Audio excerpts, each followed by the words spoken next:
to the NXT Podcast, your home for weekly NXT reviews and insight. The beautiful part of NXT is that when one dream ends, another dream begins. Find all of your NXT news, recaps, and analysis right here. So with that being said, we only have one question for you. Are you ready? We thought so. Let's get the show started right now.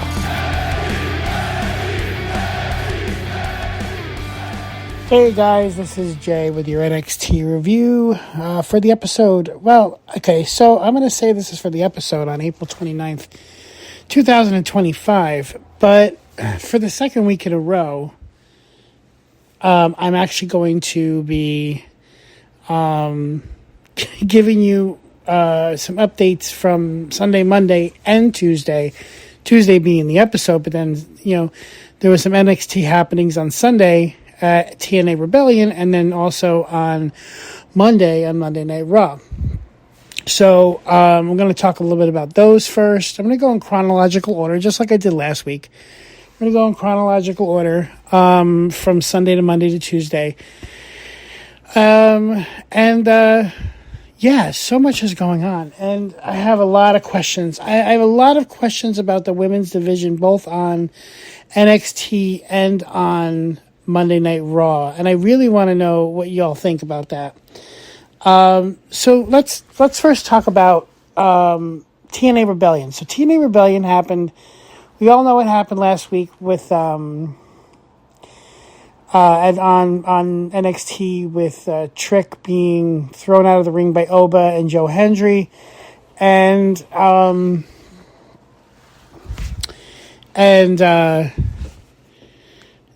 that kind of continued. So Joe Hendry had a title match for the TNA World Heavyweight Championship at TNA Rebellion on Sunday night. I did not see it myself, but there's clips on the internet, and of course you can pretty much watch a whole show just by watching clips on the internet. I mean, you all know that. So at the end of his match, which was a triple threat match between Joe Hendry and his challengers were Eddie Kazarian and Ethan Page, Joe Hendry ended up pinning Ethan Page. And then as he was celebrating at the end, Trick Williams comes in, gives him a kick to the head and the trick shot, and lays him out at the end of his own pay-per-view. They have pay-per-views and not PLEs because you have to pay per the view.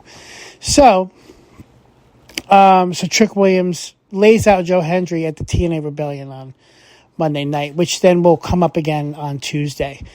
On the show, which I will talk about in a second. But before that, I want to talk about Monday Night Raw. And for the second week in a row, and I have some thoughts about this, and I just want to share them. For the second week in a row, we had a match first between Stephanie Vaquer and Ivy Nile. Stephanie Vaquer, obviously, your NXT Women's Champion. She went against Ivy Nile. Again, another banger match. Stephanie is so good. Ivy is actually is low key good. They had a great match together. Not the same level as Stephanie and IYO Sky the week before, but it was definitely a great match. And this match ended with Stephanie. It wasn't a title match, I don't believe. But Stephanie did end up winning the match with her SVD. She calls it SVD. So second week in a row that Stephanie has a match on Monday Night Raw. Then we also had another. So first we had a match with Rhea Ripley going against Roxanne Perez, and there were times where I honestly thought Roxanne could pull it out, but I mean it's Rhea Bloody Ripley. There's no way that she's gonna lose to Roxanne Perez, as much as they want to build Roxanne up. But the good news is in order to build up Roxanne, and Matt talked about this in the Raw review, in order to help build up Roxanne and to not show that Rhea can just beat the crap out of her, Rhea did end up winning the match by DQ when Julia comes in and takes her out again. And so Julia and Roxanne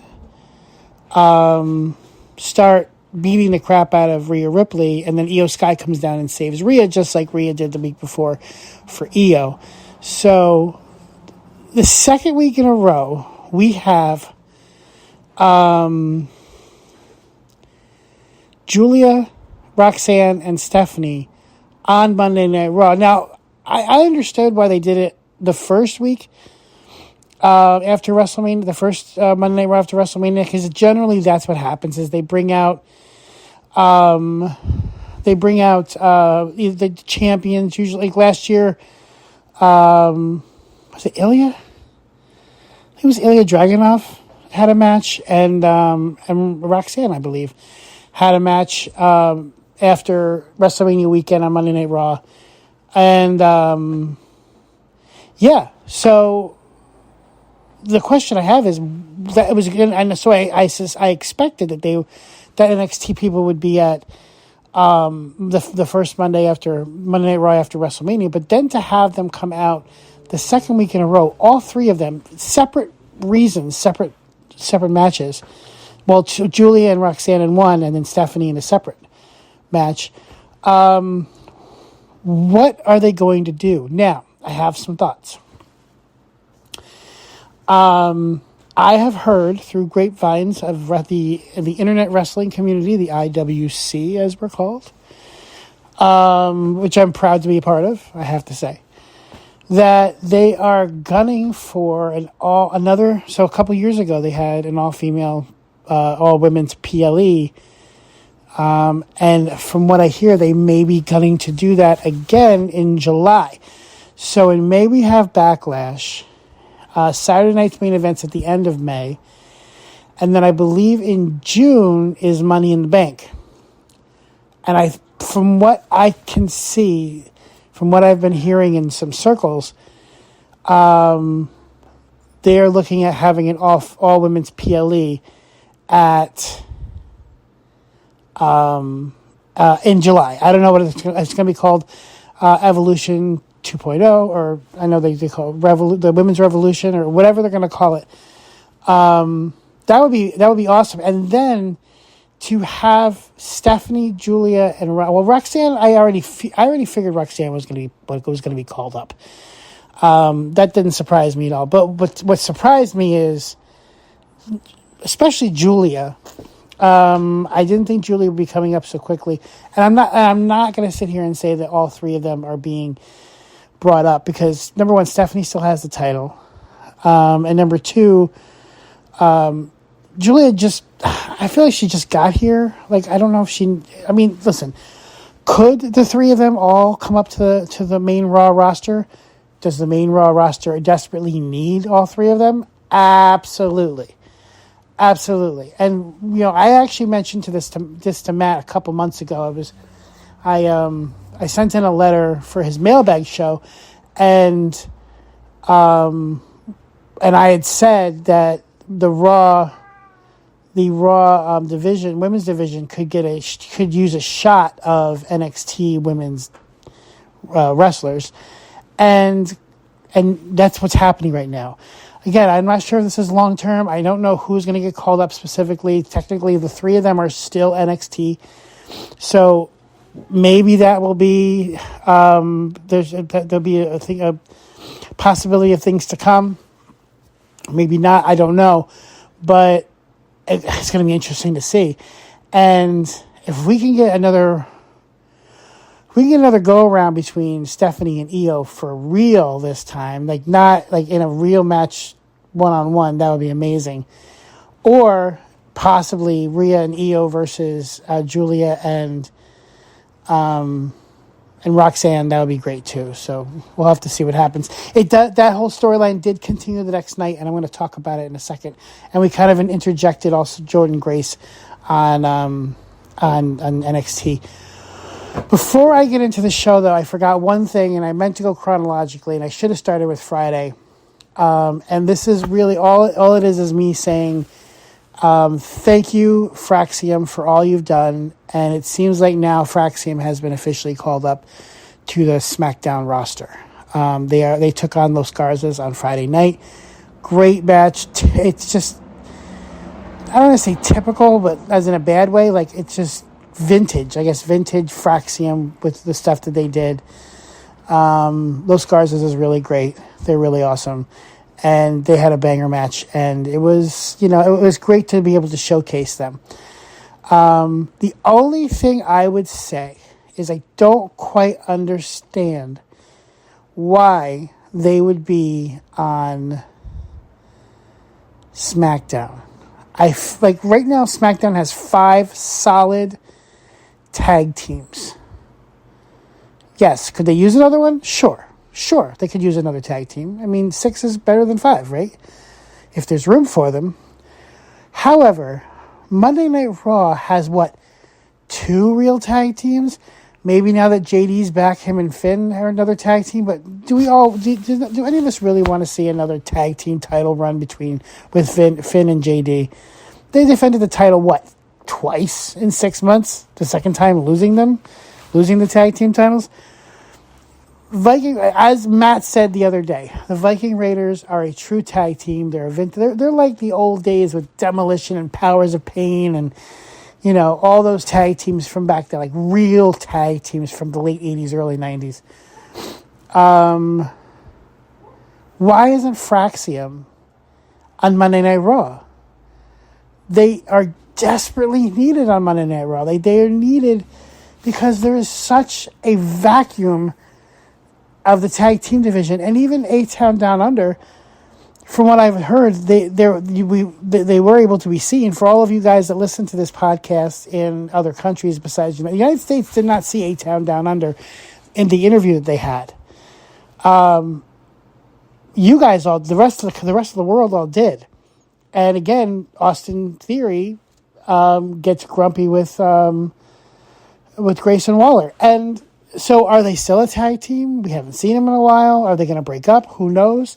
Again, I go back to why didn't Fraxium go to Raw, where they're absolutely needed? Because right now there is a dead tag team division. Yes, New Day, real tag team. War Raiders, real tag team. But I just don't get why they wouldn't go there. I always thought they were going to go to Raw, but especially since from what I'm hearing, SmackDown's going to be going back down to 2 hours in June. So are they even going to have room for them there? Anyway, it's just a thought. Let's talk about the NXT episode for Tuesday, April 29th. And this took place back at the WWE Performance Center in Winter Park, Florida. We had our commentators of Vic Joseph, Booker T, and Corey Graves. Our ring announcer was Mike Rome. All right, so the first person that comes out, and it's funny, they did the whole thing where Vic Joseph said his name, Joe Hendry, and boom, the music hit. So Joe Hendry comes out. Crowd loves him as always. I mean, I actually thought last year that TNA and WWE kind of lost momentum with Joe Hendry at the end of the year. But after his match with Randy Orton, especially being in Royal Rumble, and then his match with Randy Orton at WrestleMania, he's still the guy. As far as I'm concerned, he's still the guy. So, Joe Hendry comes out, and he says, say his name, and he appears. Joe Hendry is back in front of the NXT universe, and what a journey it's been. I wrestled Randy Orton at WrestleMania, and less than 48 hours ago, I successfully defended my TNA World Championship at Rebellion. Unfortunately, you know what happens next. Trick Williams attacked me, and as my back was turned. Trick, I know that I embarrassed you in Las Vegas, so I'm afraid it's so much worse than that because you used to be somebody. Oops, I jumped, I think. So I expected retaliation. But my friend, for what you did, you just crossed the line. And I called you entitled, but I'm afraid it's so much worse than that because you used to be somebody that these people could get behind. You used to be somebody that could lead the locker room. You were Mr. Let's Talk About It, but the truth is you can't stand the fact that they weren't talking about Trick Williams. They were talking about Joe Hendry. And what they were saying was, "We believe," and then the crowd starts chanting. "And you are just not entitled, you're arrogant, because instead of looking within, you wanted to blame everybody else for the fact that you couldn't win back your NXT championship. And you know that Obafemi won't just give you another title match for that championship, so you thought you would just hop on over and take a shot of the TNA World Champion. Trick, let me reassure you, I am an entertainer, but I also have the anti-agnostic side. So I recognize what this is, and I will not fall for your deception. So I'm going to make it nice and easy. Trick, I'm going to say your names and make you appear. Trick Williams, get your ass out here right now." Then Dark State comes in.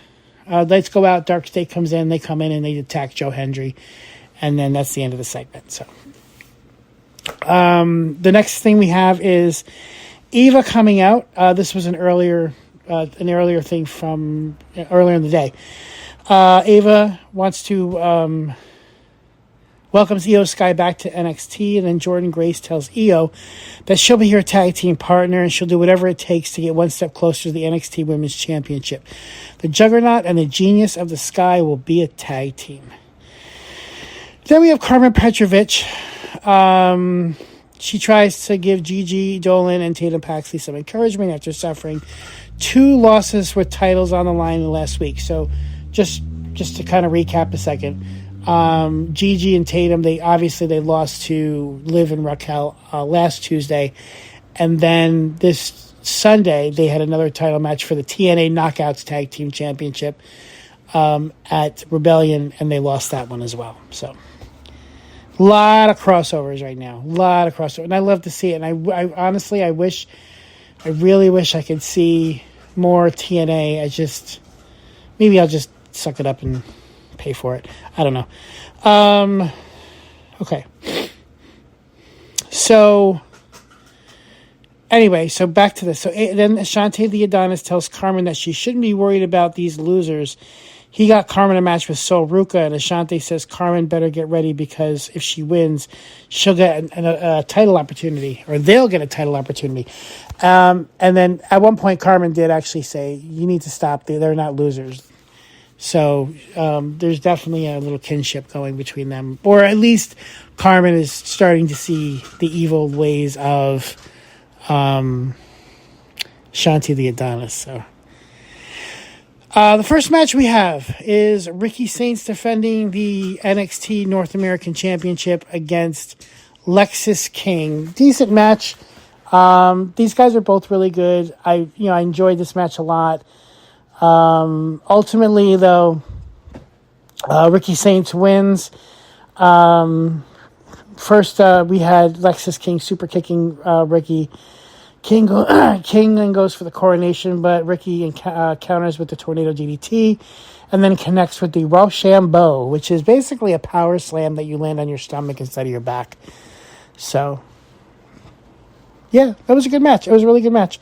Ricky Saints retains the title. It wasn't like, oh my God, you've got to see this kind of match, but it was decent. It was a decent match. Yeah, very decent. All right, then Sean Spears is sitting in a circle with the Culling, and he says that they've been falling short of expectations as of late. Brooks and Nico in the tag team gauntlet match. Izzy Dame was fingertips away from capturing the Women's North American Championship at Stand and Deliver. It hurts to lose, but they can't let their failures define them. Let their failures teach. And if they fear failure, they're simply putting limitations on their lives. This is NXT Women's roster is stacked, so Spears needs Izzy to figure out a way to stand out from the pack.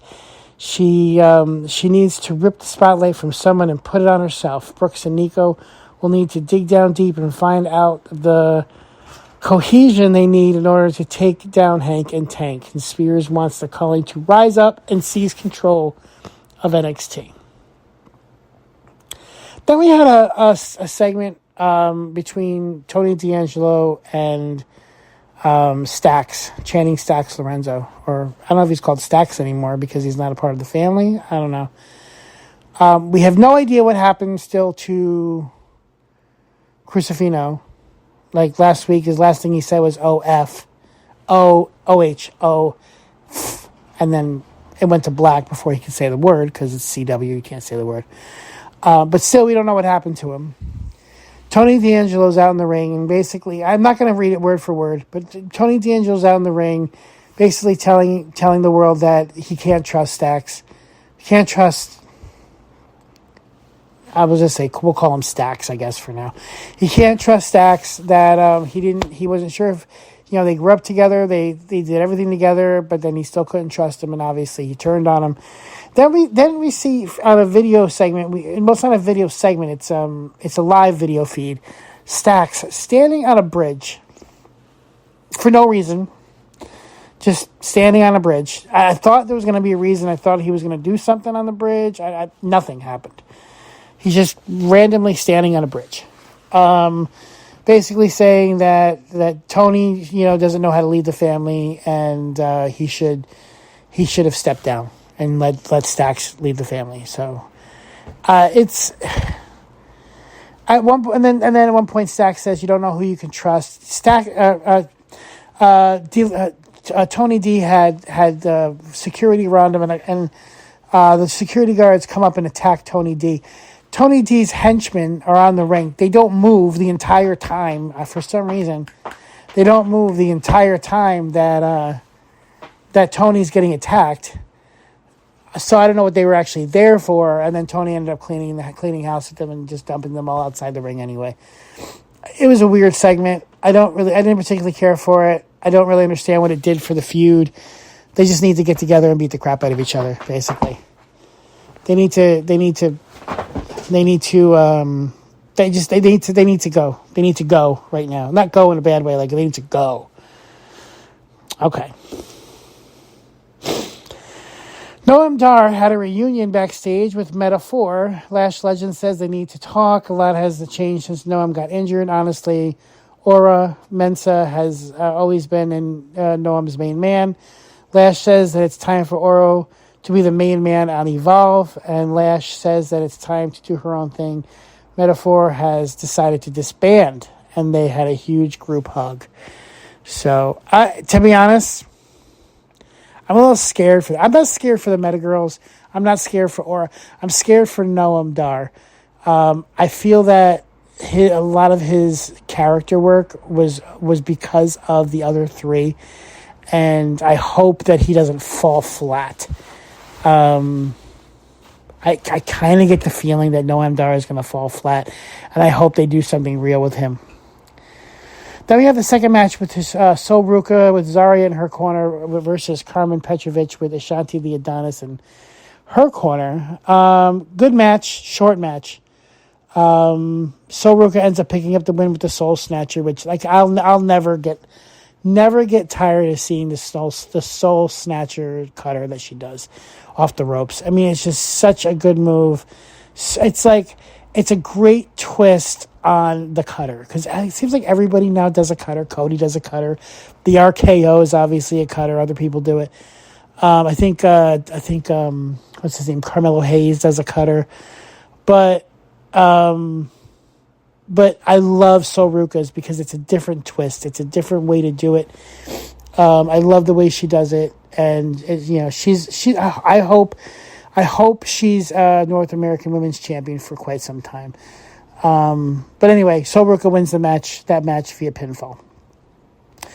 Then we have Roxanne and Julia backstage, and Roxanne admits that she wasn't the biggest fan of Julia when she first arrived in NXT. Go figure. I think didn't Julia defeat Roxanne for the title? Of course she's not her biggest fan. Especially when she took away the NXT Women's Championship. But the past couple of weeks have changed her perspective because they are both in lockstep. Julia says that Roxanne is a great champion. The Prodigy and the Beautiful Madness together can be unstoppable.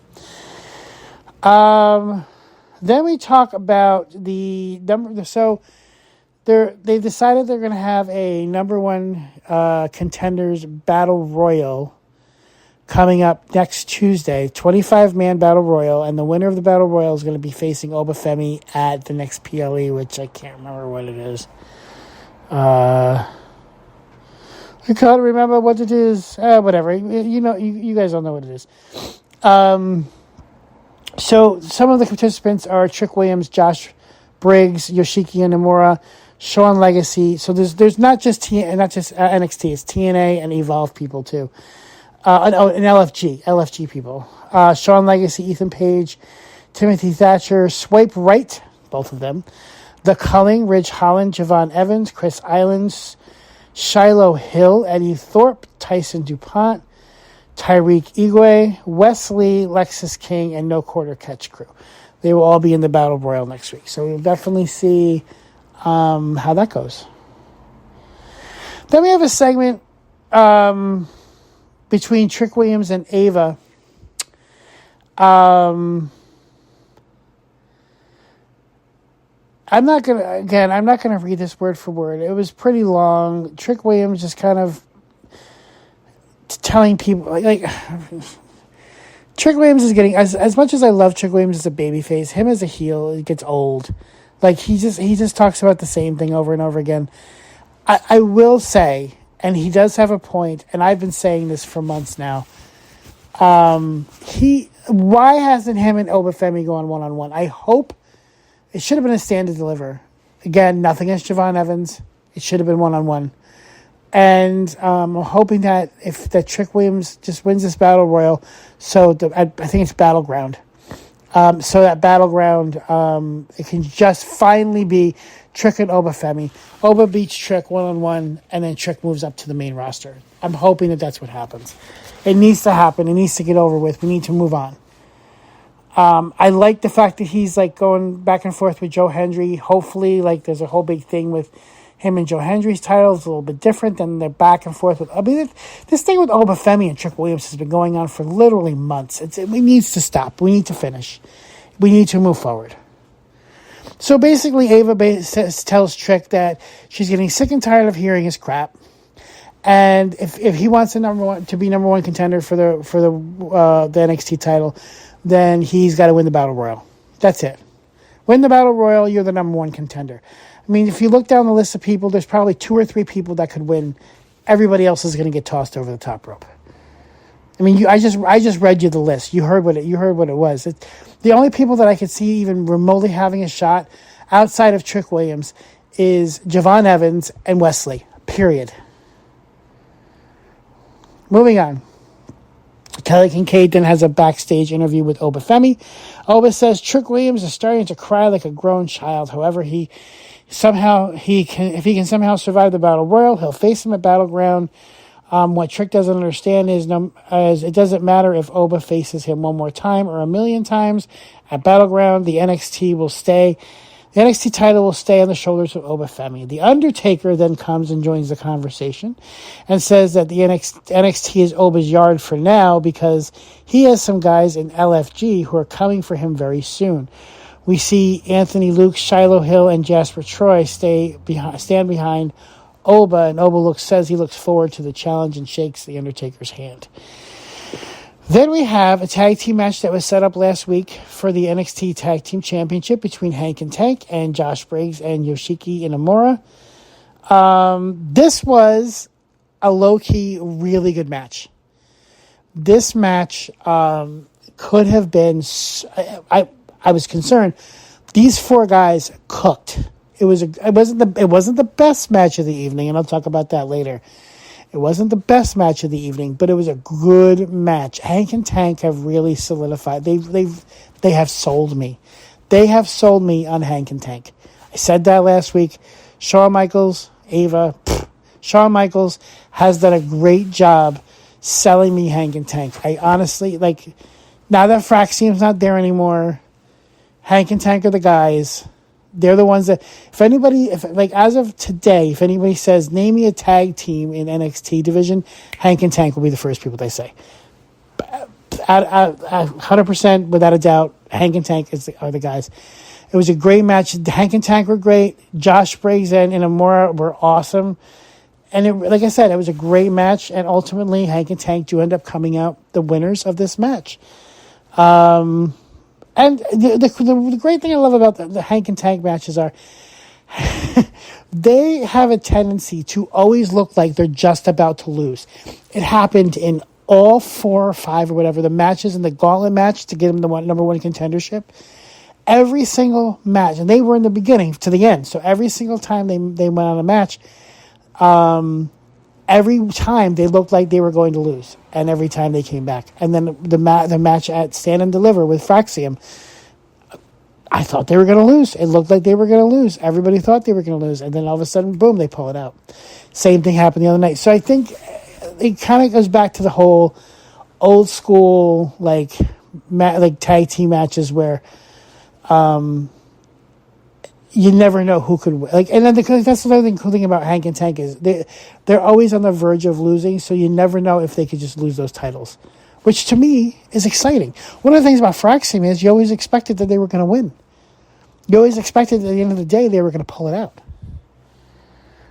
Anyway, new tag team champions, Hank and Tank. Or, I'm sorry, still tag team champions, Hank and Tank. Miles Bourne then tells No Quarter Catch Crew that there will be superstars from Raw, SmackDown, NXT, LFG, and TNA who will be competing next week in the number one contenders battle royal. Tavion Heights mentions that Charlie Dempsey is pissed because Miles decided to tag team with Javon Evans last week behind his back. Miles then says he's tired of listening to Charlie and it's time for No Quarter Catch Crew to fend for themselves. So there are two factions that are breaking up this week. Dark State then brags about destroying Joe Henry on X. They showed that clip. Then all of a sudden we've got Chase University back. Now, I know it's kind of been a build for the last few weeks, but what was the point of the stipulation that Andre Chase loses to Ridge Holland and then Chase University disbands, only to have it come back up later on anyway? And by the way, Ridge Holland says he's in the Battle Royal next week. I guess he is, but he hasn't been around in a minute. And all of a sudden, Chase University is magically back in view with a whole bunch of people we don't know, and one nerdy guy, except the two guys. I don't remember their names are, but there's no Thea Hale. She's doing her own thing now. Duke Hudson was released from the company, so he's not doing anything anymore, or he's not with Chase University anymore. And I'm pretty sure that Riley Osborne is now on Evolve.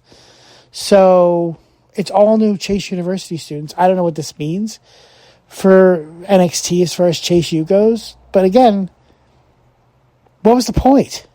What was the point? Anyway, moving on. Kalani Jordan passive-aggressively congratulates Soruka on her victory tonight, but she says, when I was champion, when I was North American Women's Champion, I put the title on the line every single week. Ruka says that Kalani has a problem. If Kalani has a problem with how she carries a championship, then she can step up and do something about it. And Zarya says that Sol is not putting her title on the line next week against Kalani. She is not just going to walk around here handing out title matches like nothing. If Kalani wants to step up to Sol, then she has to face Zarya first, and Kalani accepts Zarya's challenge. One of the things that I forgot to mention during the Sol Ruka matches is how Zarya was eyeballing the North American Women's Championship. So they're definitely setting something up there too. Last match of the night, the main event was Io Sky and Jordan Grace versus Roxanne Perez and Julia. And my God, was this a good match? It was by far the match of the night. It was an amazing match. I wish I could describe it to you. I mean, I can describe it. I could read it, but I'm not going to because you have to see the match. It was also, and I heard this someplace too. They really limited the interactions between Io Sky and Julia, and I think that was on purpose. I think they're going to rehash Stephanie and Io at some point, and they're definitely going to do a match between Julia and Io at some point. This is, I can't wait for this to happen. Io, to me, Io, Stephanie, and Julia together just are gold. Jordan Grace was awesome in this match. Roxanne was really good in this. The whole match was great. Ultimately, so at the end of the match, Julia and Jordan Grace started just beating the crap out of each other and kind of going into the back eventually. So we had Io and Roxanne Perez by themselves in the ring. Roxanne almost hits Pop Rocks, not quite, didn't hit it. Io comes back, Eventually hits the over the moonsault and gets the pin over Roxanne Perez. Great match. And then basically for like the next 5 minutes until the show closed, IYO was out there just being goofy IYO, and it was great. It was great. This was really a solid episode for the second episode after Stand and Deliver WrestleMania weekend. Like, this was a solid episode with a great main event. A lot of shit. Stoops. Almost said it. A lot of stuff. And by the way, I feel like Matt's been doing that a lot more too. He's been like almost slipping, saying stuff like that, and then will stop himself. You're doing a good job, Matt. Keep it up. Anyway, but yeah, great episode. It was a great episode. Like I said, that main event was amazing, spectacular. And the last thing that happens before the match is over, the last thing that happens is Ava and Stephanie are talking in the back right before the show closes. And Ava says that, so Stephanie says, who's going to be my next contender for the women's championship? And Ava says, there's going to be a match next week between Jordynne Grace and Julia. And the winner will fight Stephanie Vaquera Battleground for the NXT Women's Championship. Early prediction, I think Jordynne Grace is going to win. And the reason why is because either there's going to be shenanigans with Rhea Ripley, potentially, or Jordynne Grace is just going to flat out win, because I think they have other things for Julia planned on Raw, and Jordynne Grace right now has got really nothing going on as far as a feud goes. So it just makes sense that it would be Jordynne Grace versus Stephanie, which is being a great freaking match. There's so many great possibilities. It's amazing. And by the way, before I go, I need to say, it's nice to hear. I listened to the Raw review this morning, and it's really nice to hear Matt on the Stephanie Vaquera train. Love it. Love it. I love it. I'm so happy that he's getting to see Stephanie Vaquera. I'm so happy that that he is enjoying her work, as we all have enjoyed Stephanie's work for the last however many months it's been. Even if you saw her before she was in NXT, like, she's amazing. She's my number one right now, and I'm happy that. One of the things I know Matt doesn't watch NXT, and that's fine. Obviously, he's got spouse, kids, all kinds of things going, job. I understand you can't watch everything, but I'm glad that Matt and people like him that aren't watching NXT are now getting a taste of Julia, Stephanie, and Roxanne, like a real taste of them. And I only hope that it continues, and I can't wait to see what happens next. In the meantime, let's talk about next week when we get there. If you have any questions, concerns, comments, follow me. Go to Patreon, sign up on Apple Podcasts or Spotify. And also, follow me on X. It's JAY from the HV. That's my handle. JAY from the HV. Or JAY_GUMAER. Follow me on X. Talk to you soon. Thanks for listening to the WWE Podcast. Don't forget to subscribe on your favorite podcast app so you don't miss a show, or head to WWEpodcast.com. And for all of these shows ad-free, head over to patreon.com/WWE Podcast. Until then, we'll see you next time.